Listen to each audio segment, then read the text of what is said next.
LeBron magre-retiro sa Lakers, Darvin Ham sisibakin na at Durant lilipat sa Heat. So parang ang unang balita mga idol ay patungkol sa Miami Heat.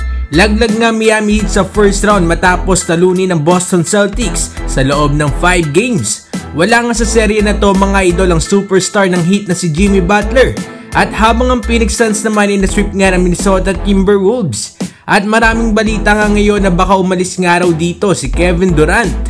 At ayon kay Brian Windhorst ng ESPN ay malaki nga daw ang posibilidad na sumama nga sa Miami Heat si Kevin Durant.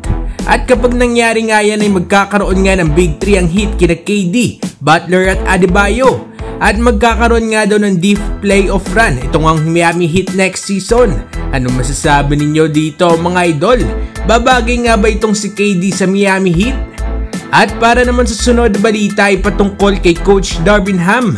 Sa loob nga ng 2 years na pag-coach si Darvin Ham sa Los Angeles Lakers ay nakaabot nga itong Lakers sa West Conference Finals at first round ng playoffs. Pero para nga sa mga Laker fans ay hindi nga ito sapat at hindi nga sila satisfied sa coaching style nga nito ni Darvin Ham. Ang mga napupuna nga kay Darvin Ham ay ang kakulangan nga nito sa pagtawag ng mga timeout, maling rotation at combination ng players at hindi nga daw marunong mag-adjust in-game. At ayon nga sa balita mga idol ay malaki nga daw ang tsansa na mag-move on na nga Los Angeles Lakers kay Darvin Ham sa darating na off-season. At karamihan nga ng mga Laker fans ay gustong kuwanin ang former Bucks head coach at champion nga na si Mike Budenholzer. Anong masasabi ninyo dito mga idol? Agree ba kayo na sibakin na nga itong si Coach Darvin Ham? At para naman sa huling balita ay patungkol kay LeBron James. Huling taon na nga ng contract ni LeBron next season dito nga sa Los Angeles Lakers. Pero may option nga ito na mag-opt out sa kanyang contract at maging isang ganap na free agent sa off-season. Pero ayon sa report ay mukhang mag-opt out nga sa contract itong si LeBron. Pero sa dahilan nga na makapag-sign ng 3 years sa bagong contract nga sa Los Angeles Lakers.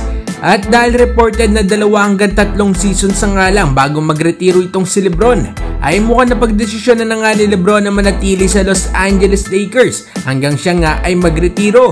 Sa natitirang mga taon nga ni LeBron sa NBA ay malamang nga na gusto pa nga daw nitong magkampiyon. Ano masasabi ninyo dito mga idol? Mananatili kaya itong si LeBron sa Lakers o lilipat na nga ba ito ng ibang kupunan? Magkomenta sa baba at ating babasahin yan. Huwag kakalimutan na mag-like at subscribe para sa iba pang balitang NBA. Maraming salamat po.